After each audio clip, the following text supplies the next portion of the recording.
Assalamualaikum warahmatullahi wabarakatuh.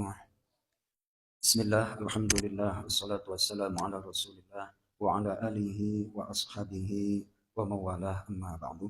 Teman sekalian yang dimuliakan Allah, teman salat maghrib Majibur Ikhlas, kultum pada malam hari ini melanjutkan tentang 4 hal yang bisa mendapatkan atau menyebabkan ampunan dari Allah Subhanahu wa taala. Saya akan mulai mengutip satu ayat dari surah Yasin yang sering kita baca.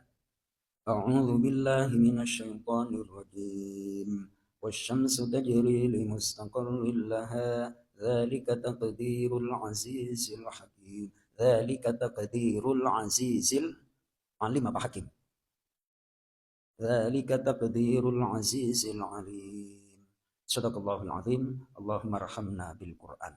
Baik, matahari itu adalah beredar atau berjalan pada porosnya.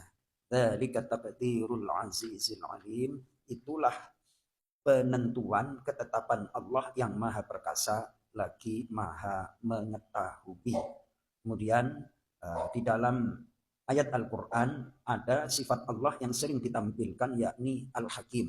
Hakim itu artinya menempatkan sesuatu pada tempatnya, seakar dengan kata hikmah. Hikmah itu maknanya adalah banyak sekali. Saya pernah mengumpulkan definisi makna daripada hikmah itu, ternyata kurang lebih ada 14 definisi, tergantung konteks dan keadaan kata tersebut dipakai. Nah, manusia dalam hidup itu ternyata keadaannya berubah-ubah dan berganti-ganti. Kalau kita pasrah kepada Allah, pasti ada hikmahnya. Hikmah itu ada yang bisa kita pahami, ada yang pahamnya itu pada saat atau waktu, beberapa waktu yang akan datang. Itu namanya hikmah. Contoh, ketika sering kan saya menyampaikan, ketika Pak Toto naik motor, pernah nggak Mas Toto itu bannya meletus? Nah, Pak Adi pernah ya. Nah, kemudian sebagai orang yang beriman mengucapkan, pas lagi dikendara ini, kecepatan ya kurang lebih 60-70 km, tiba-tiba meletus. Lalu langsung innalillahi wa inna ilaihi raji'un. Akhirnya dituntunlah itu. Nah, pas jam 10 pagi menjelang siang.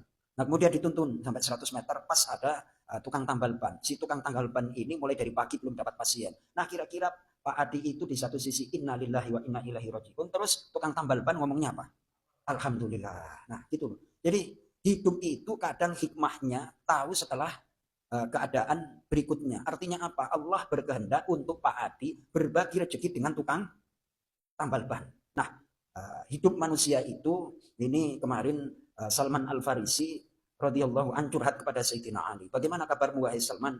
Aku dalam keadaan terbelenggu kesedihan dalam 4 perkara. 1, memikirkan menafkahi keluargaku.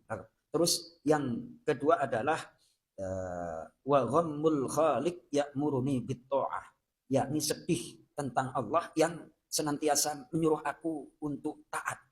Ya kan? Kita punya nafsu akan tetapi ditekan. Ya kan? Itu sedih. Misalnya kita punya anak, atau kita kan pernah kecil lah, pernah sekolah SD atau SMP. Ntar kalau habis pulang sekolah jangan main langsung, padahal itu lagi senang-senangnya kita ingin, akan tetapi orang tua memerintahkan untuk langsung pulang. Nah, ini kan sedih memikirkan orang tua perintahnya. Nafsu kita ingin main, akan tetapi orang tua nyuruh untuk pulang. Demikian juga Allah terhadap kita. Memerintahkan kita untuk taat, sementara kita makhluk yang tidak seperti malaikat, punya hawa nafsu, Mas Toto. Ya kan? Nah, kalau hawa nafsunya tak terkendali, kadang perbuatan salah yang kita lakukan itu dijustifikasi untuk dicari alasan agar mendapatkan pembenaran. Maka dari itu ayat yang sering dibaca oleh Ustadz Huda, Pak Ustadz Turiba, itu surah An-Nazi'at. Wa amma man khafa maqama rabbih wa nahan nafsa 'anil hawa fa innal jannata hiyal ma'wa. Adapun orang yang menahan keinginan jiwa, hawa, wa amma man khafa maqama rabbih wa nahan nafsa, dan dia menahan jiwa 'anil hawa, dari keinginannya. Selama masih hidup, manusia itu punya keinginan, macam-macam lah keinginannya. Yang punya istri satu ingin, nggak usah diterusin itu, nggak usah diterusin, sensitif. Satu, nggak berani. Yang kedua adalah ya gitulah. Ya, Masya Allah. Alhamdulillahirabbil alamin. Tuh, menahan jiwa dari keinginannya nggak gampang. Tapi jaminan Allah, siapa yang mampu mengendalikan diri, menahan, fa innal jannata hiyal ma'wa, maka surga adalah tempat kembalinya. Jadi di satu sisi kita mikir keluarga, menafkahi anak, istri, kebutuhan mereka sekolah, mau masuk kuliah. Ketika kita sedih tertekan oleh seperti itu, menyebabkan terhapusnya dosa. Kemudian ketika kita berpikir tentang kebesaran Allah dengan segala perintahnya, kita punya keinginan hawa nafsu, kita kalahkan hawa nafsunya. Nah itu akan juga mendapatkan ampunan dosa dari Allah Subhanahu wa Ta'ala. Mau lanjut apa bersambung ini, Mas? Bersambung aja ya, Mas Toto ya. Nah, jadi 4 hal.